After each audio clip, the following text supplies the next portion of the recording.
Fix, aku tuh bakal kangen banget ke Bali karena pengen banget makan sate siram cabe satu ini. Ini pertama kalinya nyobain sih setelah beberapa kali datang ke Bali. Tempatnya tuh rame banget. Yang bikin unik, satenya tuh nggak cuma disiram cabe, tapi di pairing dengan sopnya yang wangi banget.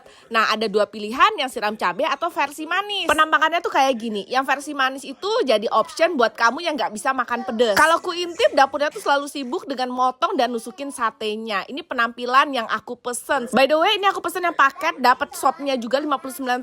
Selain sate babi, ada pilihan sate daging sapi dan sate ayam. Yang pertama nih sate babi. Dia itu udah dimarinasi bumbu manis, tapi atasnya tuh disiram dengan sambal pelencing gitu, yang biasa kita makan di kangkung pelencing itu loh. Satenya empuk dan gak bau. Walaupun marinasinya manis, ini ada gurih asin dan wangi terasi karena sambal pelencingnya. Terus aku nyobain juga nih sate sapi manisnya. Kalau yang sapi dia agak alot sih menurutku, dan bumbu manisnya itu mirip dengan bumbu gelatin makanan khas Jawa gitu loh, ya kental-kental. Nah, ini yang juaranya nih, sate sumsum pelencing. Gak nyangka sate sumsum tuh seenak ini loh, lembut banget, gurih dari sambal pelencingnya tuh pas banget masuk ke mulut tuh lumer. Untuk supnya juga cukup comfort dan dagingnya banyak. Ini di sate pelencing Mak Luluk.